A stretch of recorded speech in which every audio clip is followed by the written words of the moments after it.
Oh, folks, this one is big, and this falls under the category of "we told you so." We said that this would be happening. Germany has put themselves in a terrible position because of what's happened with Russia. Many of you guys know what Russia basically said with respect to Germany and the EU.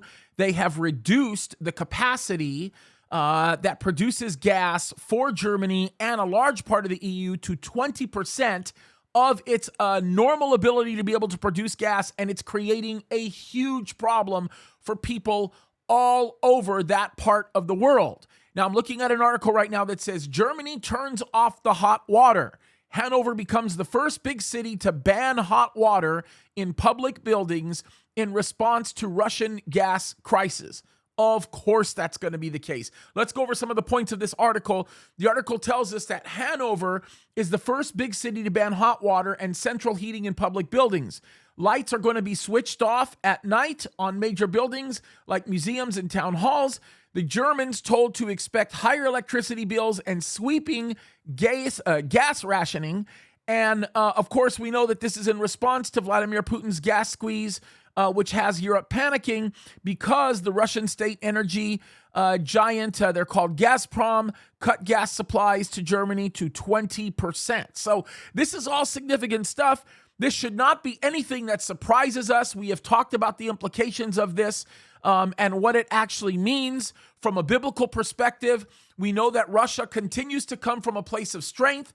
We know that it makes sense to see these European Union nations beginning to falter and actually beginning to panic, because as they begin to fall apart, they will start unionizing. And when I say unionizing, meaning they will come together, they will start sharing one another's resources under the auspice of totalitarian rule. And with that totalitarian rule, they will be claiming that they're going to be protecting the people, when in reality, they're going to be taking away freedoms.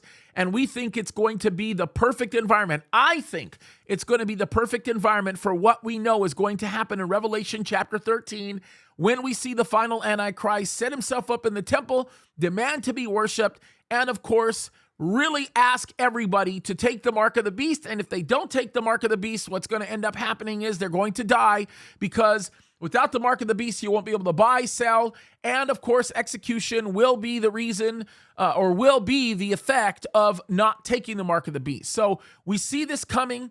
I think God is setting up the markers on the stage of the world theater to watch this happen. What we're seeing with Germany should not be a surprise.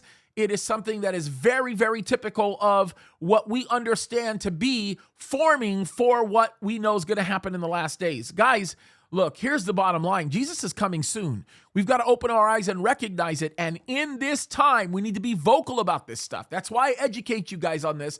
That's why I'm constantly talking about it. That's why I'm always feeding into it, because this is critically important to understand. Because, guys, we're running out of time.